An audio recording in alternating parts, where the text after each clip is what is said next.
Good morning all. You'll notice the sound quality is not what it usually is. I'm just doing a very quick intro for this episode because it's two episodes stitched together. Basically, you're going to see three different comfy jumpers today and my new hat, because having looked at the videos I've done with my other green baseball cap, I've realised that that's pretty manky nowadays. I've had it for about, 12 something odd years, something like that. I bought it in Lloret de Mar in Spain, so it's looking pretty tired. Hello you. So yes, the first video will be quite short because originally it was going to be showing you a bullet journal that I was using to write down the kanji and vocabulary and so on from Wani Kani, along with pronunciations, definitions, mnemonics, that sort of thing, because I thought I didn't trust the SRS, I've realised, on Wani Kani, and so I thought I would need that extra help. Turns out that was not the case. I'm going to get them wrong. I have to get them wrong to learn them. The difficult ones anyway. Oh my gosh, my moustache is looking a state. Yeah, so I have to get them wrong to learn them. So I'm not going to carry on with the book. It was so time consuming as well. So you don't need to see that. And in that video, I introduce this little creature here, who realizes I'm talking about. She's doing the old squirm to get attention. Yes, you get introduced to Akumi here. And then in the second video, we learn a bit of Japanese from Pimsleur, which I'm sure a lot of you may have heard of. It's an audio set of courses that are produced by Pimsleur, surprisingly enough. So we just have a look at the first episode of that. And then Akumi and I here, you're turning your back on us, have a conversation. So yes, this will probably be the first part of a sub-series inside Mark Learns Japanese called Conversations with My Cat. Isn't that right? Oh my gosh. You're a poser. So anyway, without further ado, here's the episode. Good morning. He says, it's the 16th of October. I don't know why I always say good morning. It could be any time. In fact, it's the afternoon. But good morning anyway. That's what I do, apparently. I haven't run into a brick wall, but having moved on to vocabulary, let me just shut this door here. Having moved on to vocabulary a few days ago, I found myself getting hitched up on a few words, or a few vocabulary items. Things such as, just loading this up, I didn't prepare very well, did I? Kanji, no, vocabulary. So things like enter and to insert. For some reason, getting a blind spot on those two. Enter is hairu, isn't it? You say hi when you enter the room. Hi room. To insert is ireru. The to insert I keep for some reason getting wrong. And also, oh yes, these two, to raise and to rise. I've got no problem recalling the pronunciation, how to read it. We'll get to this noise in a minute. Don't know if you heard that squeak, or the bell ringing. The reading is not a problem. So it's agaru and agaru. However, to raise and to rise, I need to come up with some sort of mnemonic to remember which is which and really fix those in. So I've kind of stopped taking new lessons. I have 59 lessons available at the moment. I've stopped taking new lessons on Wani Kani just to try to make sure I'm happy with those, because they keep just dropping to apprentice or dropping from apprentice or what have you, because I'm only hitting about 60% on my recollection. There's a few reasons why maybe I'm not as with it as I would hope to be usually. One of which is, unfortunately, we had a bit of a heartbreaking thing happen not so long ago, a week or two ago, and we were dealing with that. We a couple of years ago, 2.5 years ago or so, we adopted a couple of little white kittens, one called Bear, one called Marshmallow. Spoilers. And yeah, 2 white kittens, both deaf as posts. That's apparently very much something that you can find with white kittens quite regularly. And yeah, a couple of weeks ago, one Saturday morning, I was feeding them, putting the food down in their bowl. And Bear, the boy, big boy, he had a bit of a convulsion, let out a bit of a scream, and his lights went out. He had a stroke, basically. And again, white cats can apparently have congenital heart defects, that sort of thing. Apparently, is something that white cats can have. They are not so healthy, apparently. Didn't talk about it at the time because you don't want to see me ugly crying on camera. I'm still very sad about it at the moment still, but it's been compartmentalized now. And the Saturday just gone, my wife sent me a link on Facebook and said, oh, someone's got a couple of kittens here. Shall we? So, if are you gonna sit nicely? So, I'd like you to say hello to Akumi. No, over here. Look over here. There you go. Who's that? Who's that pretty girl there? But it was my wife's turn to name a cat, but she said, since I'm such a Japanese expert, after 2 weeks of studying, can you find a nice name for a black female kitten? So I did what any Japanese expert does in this house, and that's went on Google and Googled Japanese black kitten names, and the prettiest one I saw was Akumi, wasn't it? You're going to show everyone your butt. Is that your plan? And Akumi, when I first saw it, just meant the dark. I thought, that's pretty cool. It's October. That works for her. But it also apparently means evil beauty. I don't know how evil she is. The poo she does are pretty evil, aren't they? You're going to talk to the public? No. She's never been in this room before. She spends all her time in the living room at the moment. Hello. Look in my ear. Okay. Oh my gosh. Who are you talking to? Oh my life. Yeah, she's very, very happy, but she's only really used to the living room at the moment. So she gets a little bit worried when she's not in there, don't you, my love? Where are you going? So say goodbye to everyone. We're going to take you back in the living room where you're more comfy, aren't we? Come on, you. Love you, Mai. Good morning. I always say good morning. God, it's bright in here today. But I really should be saying Ohayo gozaimasu, shouldn't I? Ohayo gozaimasu. Ohayo gozaimasu. I think I'm getting that about right. Let's just Ohayo gozaimasu. Ohayo. Okay, so there's a yo and then there's an so it's a longer o on it. Gozaimasu. Ohayo gozaimasu. Ohayo gozaimasu. I want to have a voice like the men on Air Teshi on the radio. Honestly, when I speak Japanese, I want to try to cultivate my my speaking voice in Japanese to be, this needs a trim, to be more like those lads because they sound super cool. Ohayo gozaimasu. Or is it? They're more relaxed than that. That sounds very formal, very stiff. Ohayo gozaimasu. Something like that. Anyway, break from the usual here. I joined yesterday a couple of Facebook groups that are about learning Japanese. Just because I'm on Facebook. I don't use it a great deal, but I realised that obviously that's somewhere where people congregate to share things, do things. They have group pages, clubs, whatnot. So I thought I'd join one of those. And one of the first things I saw on one of the pinned posts on a group was regarding the order in which to do things when you're learning Japanese. And hiragana, katakana, top of the list.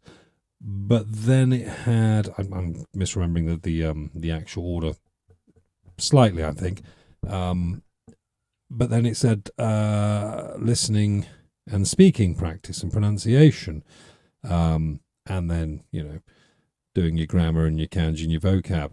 Obviously, I've done kana. I've done the kana, and I'm doing kanji and vocab at the moment with a view to doing grammar fairly shortly. But I asked a question on that group and basically said, this is what I'm currently doing. Should I add, I have Pimsleur, Japanese, I can't remember what levels I have of it. Hang on a second. I've got 1, 2, and 3. So a fair few hours worth of stuff there. I think every lesson's about half an hour, and there are, how many? 30 episodes in each. So that's 30, 60, 90 times a half. So what's that, 45 hours? Something like that. So I asked whether I should augment what I'm doing with Wani Kani at the moment and my grammar in the near future with Pimsleur. And they said, well, some people on there said, yes, for sure, do that thing. So that's what I've decided to do. I started using Pimsleur. I've tried it several times and never stuck to it. Because I didn't really have a plan in mind for what I was doing. I just thought, oh, I'll have a listen to some, practice it a bit. So I've listened to the first episode multiple times, second and third and fourth episodes a few times each, or less as we go along. So I thought I would go right back to the beginning and yeah, just add that on to what I'm doing. It just gives me another angle, another avenue to practice, which doesn't just involve me looking over my notes or browsing through recently lessoned Wani Kani vocab or kanji and things like that, which is kind of cheating the system. I for what I can tell, you should just use the SRS intervals and let those work their magic, as it were. So yeah, I've had a little listen, a re-listen again to episode 1 of Pimsleur's Japanese 1, and yeah, I'm just going to have a chit chat about it here. What did we learn? We learned quite a few things. We learned sumimasen or sumimasen. NM. I'm still struggling sometimes to hear that. On the audio, it sounds like sumimasen, but that might be with a m on the end. That might be the accent of the fella who's saying it. So sumimasen, excuse me. Now this is something I used when I went to Japan. I'm just going to shut this door because I'm tapping away at it. Yeah, it's something I used an awful lot in Japan. Excuse me, may I pass, kind of thing. Sorry, I got in your way. Oops, I bumped into you. Anything like that. Sumimasen, it was just an automatic one, that. Then we have things like eigo, which is the English language in Japanese, and eigo ga, which is, as Pimsleur, as the course describes it, is how you say the word English, for the language English, in a sentence.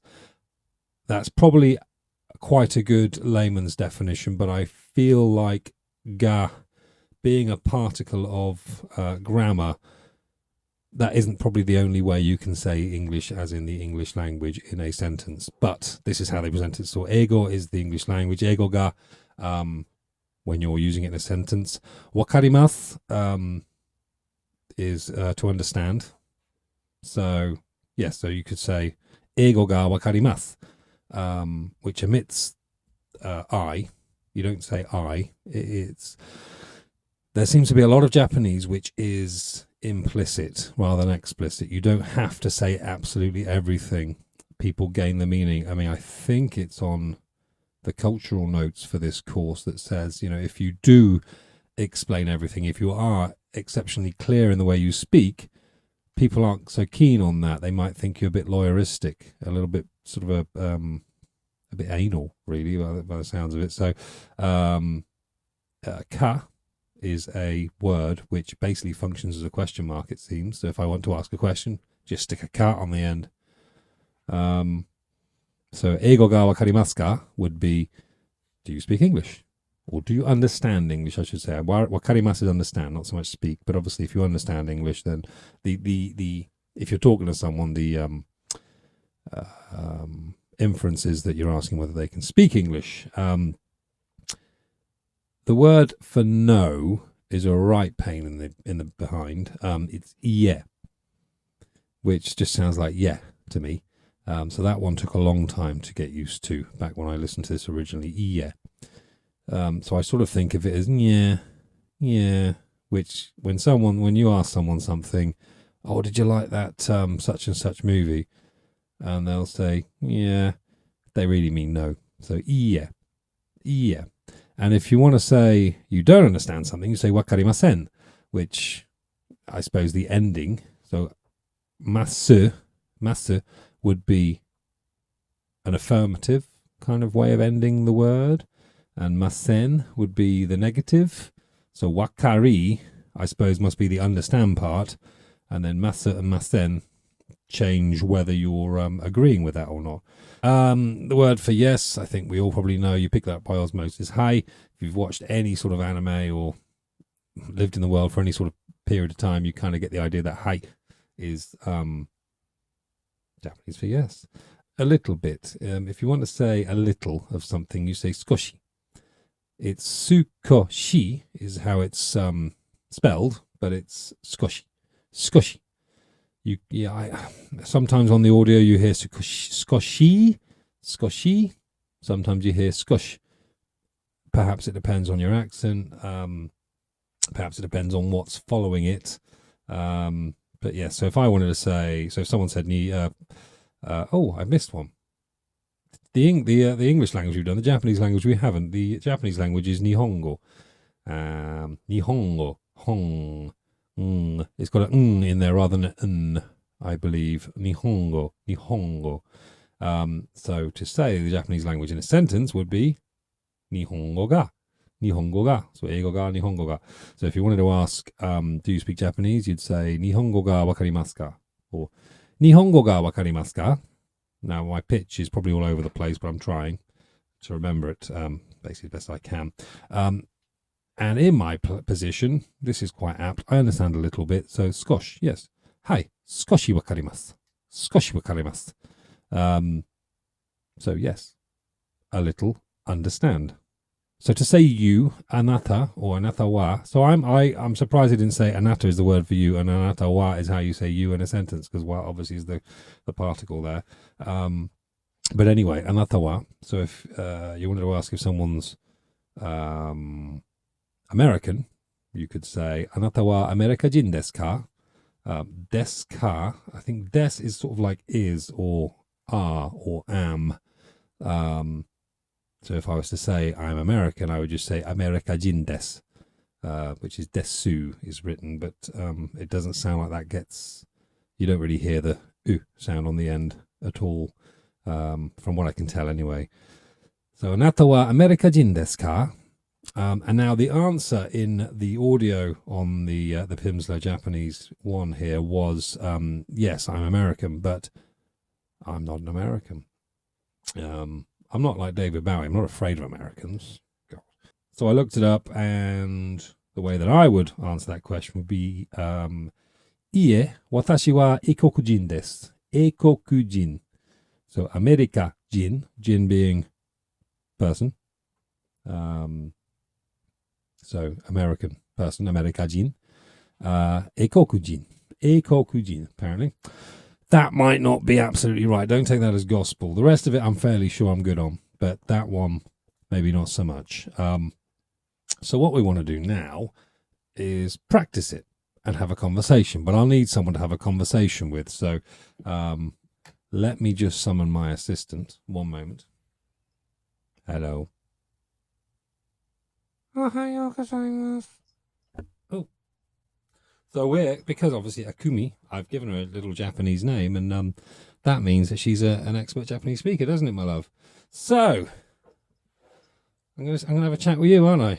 You've got to face the mic, otherwise no one will be able to hear you. Well, you were looking over there just now. Okay. Hey. Sumimasen. Eigo ga wakarimasu ka? Iie, wakarimasen. Nihongo ga wakarimasu ka? はい。少しわかります。あなたはアメリカ人ですか? いいえ、私は英国人です。I got that bit wrong then. That's you mucking me about. どうもありがとうございます。さよなら。Run. Find mice. So there you go. Expert level. She's good at the old Japanese, isn't she? So yeah, I'm probably just going to slot these little episodes in as and when I feel like it. Might do all of them, might not. I'll certainly listen to all of them, certainly practice all of them, all of the episodes that they present, but whether I actually video them all, I don't know. See if people like them, I suppose. Yeah, nice short one today. So, buttons, likes, comments, bells, subscribes, share with your friends if you think they'll enjoy it. And until next time, love you, bye.